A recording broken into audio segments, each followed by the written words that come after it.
नमस्ते बिटिया, हमेशा खुश रहो। माई सेल्फ जीवीएन doctor Pooja Sharma, assistant professor in स्वास्थ्य department, faculty of Ayurvedic science, Jyoti Vidyapeeth women's university, Jaipur, Rajasthan. Today's topic is cholera part 1। इनको कुछ पार्ट्स में डिवाइड किया गया है जिससे हम अच्छे से इस टॉपिक को समझ सकें, अंडरस्टैंड कर सकें। तो यहाँ पे हम कुछ पार्ट, एक फर्स्ट पार्ट को डिस्कस करेंगे। So first we are discussing about the introduction. Cholera is an acute diarrheal disease caused by V. cholerae. Typical cases are characterized by the sudden onset of profuse, effortless, watery diarrhea followed by vomiting, rapid dehydration, muscular cramps, and suppression of urine. Unless there is rapid replacement of fluid and electrolytes, the case fatality may be as high as 30 to 40%. अब इसको हम समझते हैं कि cholera acute diarrhoeal disease का नाम है, जो कि कोस्ट मतलब कारण उसका है वी कॉलेराई। इसमें कैरेक्टरिस्टिक्स क्या क्या हो सकते हैं? वाटरी डायरिया हो सकता है, ठीक है। उसके बाद में वॉमिटिंग भी हो सकती है, रैपिड डिहाइड्रेशन मतलब एकदम से पानी की कमी होना, डिहाइड्रेशन हो जाना बॉडी में। फिर मस्कुलर क्रैम्प्स हो सकते हैं, सप्रेशन ऑफ यूरिन, यूरिन का सप्रेशन हो सकता है। इस तरह करके हमने कुछ इसके कैरेक्टरिस्टिक देखे। Then epidemiological feature, cholera is both an epidemic and endemic disease. Means जो कॉलेरा है वो एंडेमिक रूप में भी हो सकती है और एपिडेमिक रूप में भी हो सकती है। The epidemicity and endemicity of disease will depend on the characteristic of agent and those of the system और एनवायरनमेंट। मतलब वो किस लेवल पे होती है, एंडेमिक है या एपिडेमिक है, ये उन जो एजेंट्स हैं कैरेक्टरिस्टिक वाले उन पे डिपेंड करती है। साथ में एनवायरनमेंट और सिस्टम पे डिपेंड करती है कि उसको किस हद तक फैलने का मौका दिया जा रहा है या कितना लेट उस पर कंसर्न किया जा रहा है उसके regarding. It is well known that the elimination of the contaminated water does not immediately bring an outbreak to the end, but so-called tail of the epidemic is produced. This is due to the continuation of transmission through the contacts. Means इसका जो level है किस हद तक ये बढ़ता है, ये ट्रांसमिशन कॉन्टैक्ट्स के थ्रू ट्रांसमिशन पे डिपेंड करता है। In areas where cholera is endemic, it does not show a stable endemicity like typhoid fever. फिर उसके बाद में हम बात करते हैं एजेंट फैक्टर्स की। क्या क्या एजेंट फैक्टर हो सकते हैं? तो पहला है agent, the organism that causes cholera is labelled as V cholerae, ठीक है। Means the term epidemic strain has also be used for these Vibrios. Cholera is now caused mostly by biotype such like this. Then बात करते हैं resistance. what is the level of resistance in our body or society or peoples? How many long time we can resist this cholera?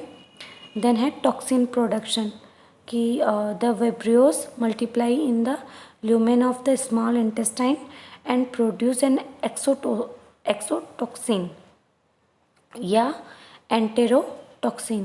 This toxin produces diarrhea through its effect on the adrenalate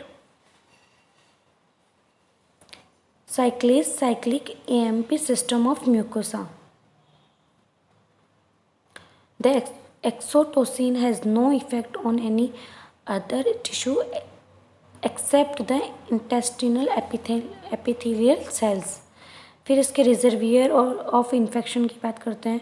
human being is the only known reservoir of cholera infection. He may be A case और career. Case भी हो सकता है और career भी हो सकता है। मतलब कैरियर मतलब जो ट्रांसपोर्ट करे आगे। कई बार उसमें सिम्टम्स शो नहीं होते लेकिन आगे उस इन्फेक्शन को फैला सकता है, तो वो कैरियर होता है। फिर केस और कैरियर की अलग अलग बात की गई है। तो cases range from the inapparent infection to severe ones. About 75% of people infected with the weak cholerae do not develop any symptom, although the bacteria are present in their feces for the 7 to 14 days after infection and are shed back into the environment, potentially infecting other peoples. Among people who developed the symptoms, about 20% developed acute fatigue diarrhea with severe dehydration. People with low immunity, example malnourished children and people living with HIV, are at greater risk of death if infected. It is the mild and asymptomatic case that play a significant role in maintaining endemic reservoir. ये बात बताई गई है कि कई बार cases होते हैं वो इन्फेक्टेड होते हैं, बट उनमें सिम्टम्स शो नहीं होते हैं, बट उनके फेसेस में फीकल मैटर में इन्फेक्शन परसिस्ट रहता है और उसकी वजह से कई बार दूसरे लोगों को इन्फेक्शन फैलने के मोस्टली चांसेस होते हैं। और ये ज़्यादा हार्मफुल उन लोगों के लिए जिनकी लो इम्यूनिटी है, HIV वगैरह, तो वो ग्रेटर रिस्क पे होते हैं।